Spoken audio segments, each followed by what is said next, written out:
I was originally torn as to how to approach this video because on one hand, Asus launched their ROG Ally X, the follow-up to the ROG Ally, and this product is awesome, way better than I thought it would be based on the rumors. But on the other hand, the same company, Asus, has been under heavy controversy over bad RMA practices and just like terrible customer support, and that whole conversation stemmed around this product here, the original ROG Ally. So over the past few weeks that I've been testing the Ally X, I've been reaching out to Asus and I'm like, you guys need to make a statement about this. You guys need to do something about this whole controversy because like people need to hear something. Now, they finally responded with, I think, a message that the entire community needs to hear. So this video is going to be split into two parts. First, I'm going to evaluate this product solely on the merits of this product as it is, just like separate from all the controversies and stuff. But the second part of this video, we need to talk about customer support, particularly Asus's approach to this whole thing. Okay, so first, the ROG Ally X. This isn't a major overhaul of the device. It's a lot of small changes that ultimately add up to make it feel like a significant update. And the biggest one being its battery life. So this is now an 80 watt hour battery. Now on the original Ally 1, I guess we'll call it the Ally 1, this had a 40 watt hour battery and it's just double. It's straight up double the battery size, and from most of my testing, it's literally double the battery life. Now, for whatever reason, Asus won't allow me to show you actual testing numbers, but you can imagine, it's simple physics, right? Here's the battery life of the original ROG Ally 1, so if you double the battery size, you can kind of imagine what the new battery life would be like on ROG Ally X. And it's a very significant bump. Like if you're running this on the 15 watt performance mode, you can realistically get like 3 hours plus of in-game runtime. It's like, that's crazy good. And then also, if you dip this down to lower wattages, so if you're running it at the 10 watt profile, or if you're just locking the frame rate to like 60 frames per second in some games, you can get like Nintendo Switch caliber battery life, like 6, 7, sometimes 8 hours of battery life. Like it's crazy how good the battery life is on a Windows handheld. And I think for them to pull this off, like the tech and the engineering required to pull this off, was difficult to do because they doubled the battery size on this machine without it changing in form factor or ergonomics over the original one. The other thing they've changed with Ally X, well, the other major one that they've changed is RAM. So now it has more RAM and faster RAM. So this now has 24 gigs of RAM and faster RAM compared to the 16 gigs of RAM on the original ROG Ally. And because these are AMD's APUs, they're sharing the memory between the system memory and the GPU. So the extra 8 gigs of RAM can have a decent impact on performance, but it depends on the game. Keep in mind though that the CPU and the screen remain unchanged with the new product. So it doesn't have an OLED screen or anything. It's got the same 7-inch panel. It's an awesome panel that was originally on Ally 1, but they didn't update it or anything on the Ally X. And same with the CPU. It's still running a Z1 Extreme. I don't think the chip should even change until we see a fairly big step up in energy efficiency from AMD or Intel, because that's really what these types of processors are all about, right? It's got to be a super energy efficient chip to be able to last with good battery life. Now, a few changes in terms of like the aesthetics and ergonomics. So obviously the big change is the new one is black, seemingly only comes in black at launch, but also the ergonomics of the device. So if you'll notice, the new one in black it's just like a bigger hump on the back. The original ROG Ally was like a flatter design, and even like the kind of angular cutout. So down on the bottom right, it's just like a very sharp angled cutoff. And on the new one, it's just like a more rounded curve. And just in general, the moment I picked up ROG Ally X, you could just tell it's more ergonomic feel. Buttons and inputs have all been updated. The major ones are the sticks. This is a more responsive stick. It's got a higher tension on the spring. It just bounces and moves around more responsively. Also, the D-pad has been updated, but all the inputs, including the back buttons, have all been tweaked a little bit. Now, if you'll notice, on the original ROG Ally, there was an XG mobile port. This thing was used to connect to their proprietary external GPU, but on the new one, Ally X, instead of that proprietary port, they now have 2 USB-Cs, one of them being USB 4 with Thunderbolt compliance, so you can connect up external GPUs and docks of your choice. So the overall product is just a lot of little tweaks that I think make the overall product way better than the original. The one thing that's a little bit disappointing is that they changed the shape just enough that a lot of the accessories don't fit on this new product. It's kind of annoying. Like I just recently picked up the kill switch. Like this is the D brand case, and this thing doesn't fit on the new one. It's close. Like I tried ramming it in, but it just doesn't fit. So this is an awesome case. I think this is actually one of the, I think the best looking cases that you can get for the Ally. I had this thing on the Steam Deck as well, but it doesn't fit on this new one. Now, inside, you might be wondering, how do they double the battery life of this thing and the battery size of this thing without it becoming way larger or heavier? Like the new Ally X is only about 70 grams heavier than the old one. And the way they did it is actually quite interesting.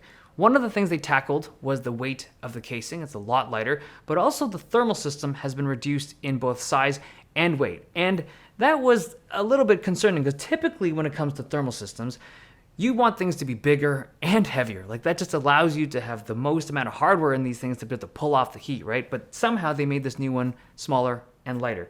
And they claim that it has better thermal performance than the old one. So I think like 25% more airflow.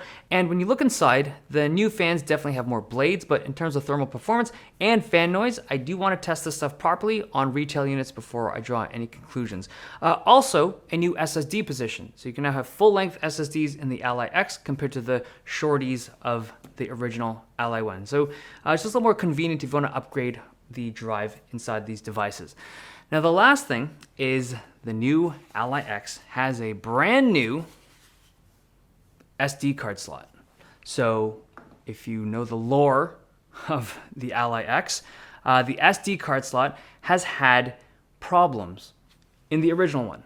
So the new one, they claim it's all new. And I think this is a great point to transition over to the next part of this video, which is a talk about the customer service of Ally. So on the very first day that I did a video of the original ROG Ally, one of the first comments I saw, it was on Y Combinator, some guy wrote this: "The ROG Ally seems like a really nice piece of hardware.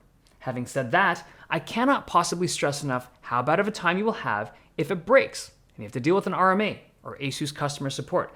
You'd probably save yourself a lot of time and frustration by just throwing it in the trash and buying a new one or a Steam Deck if something goes wrong with it." Now, this was written on May 17th of 2023. So like well before any of the SD card issues popped up and well before any of the Gamers Nexus or like any of the issues could have possibly popped up with the original Ally, because this came out right at the launch. Okay, I remember reading this way at the beginning, and I thought to myself, how is this the comment, the top comment on a thread, in a civilized thread, right? This isn't like some cesspool of Reddit. This is like actual conversations about people interested in hardware. And I thought the only way that this thing's bubbled up to the top is because Asus has built themselves a reputation over the years of having dog water RMA and just customer support policy. That is why this is there. Now, over the course of the year, they proved this. Asus had terrible support for Ally RMAs and terrible support and communications around the SD card issues, and it all peaked when Steve over at Gamers Nexus had a problem with his Ally, sent it in, and after a little while the whole situation just exploded into a wonderful display of how bad the warranty and RMA policies really were with Asus. Now, I think the reason why it is so bad with this particular product is the price. I think Asus priced the original Ally too low. They were too aggressive at $699. They wanted to compete with the Steam Deck, and they wanted to make something that was attractive at Best Buy. And I don't think they baked that, like the whole idea of like warranties and fixing things, I don't think they baked it into the price properly. Like the actuarial math guys there just, they messed up. And so now you have a ton of issues, and the only way to fix it is to spend money. I'm talking about Asus here. Asus has to spend money to fix all these things, and they just don't have it baked into the price of this product. And that's why I think this product, the new one, is priced higher. This is now $100 more at $799. And obviously it's a better product and the bigger battery and whatnot, but typically those types of improvements don't cost $100 more. I think the reason why they jacked up the price is because, okay, we get it now. In order to do these things, in order to fix these problems, you just have to have the budget baked into the price of the product. And that's why this thing is $100 more. So my stance on this whole thing is that before I shot this video, I'd been reaching out to Asus. I'm like, dudes, you guys need to have an improvement in policy, or something needs to have changed internally so that people have confidence and in buying this thing, or else I'm not even gonna show this thing. I don't even wanna make a video on the Ally X until there's some kind of confirmation that there's something legitimate, something real that when it comes to affecting the original Ally, because there's a lot of people that are pissed about this product. I don't blame them. I would be if I had an issue with this thing and I couldn't get it fixed and they wanted me to do stupid things to get it fixed. No. So it turns out I just got an email this morning. There's a confirmation in the email from Sasha over at Asus, and he's saying that they now have 2 years of warranty, full warranty on the original Ally. I'm assuming this is going to be some kind of press release eventually, but 2 full years. So that's not just SD card, but the full product. 2 years. Now that's awesome. To me, that's a good step in the right direction. I would say that that's even like a bigger step than I would have expected. Like that's a good solution to the problem, and they're also apparently making like more repair places in the States to be able to make this process a little bit easier for people and faster. But I wouldn't buy any of these products, not the old one or the new one, until you see something from Asus written that jives with how you feel about the situation, because it's been really bad. And this is a gaming handheld. These are not motherboards and GPUs. These are like, kids buy these things too, and they just want these things to work. These are inexpensive relatively, and they should just work. It shouldn't be crazy amounts of effort to be able to fix something that is not your fault. So I'm glad that they've done that. 2 years of warranty on the old one sounds awesome. I don't know if it'll be 2 years on the new one, but we'll see.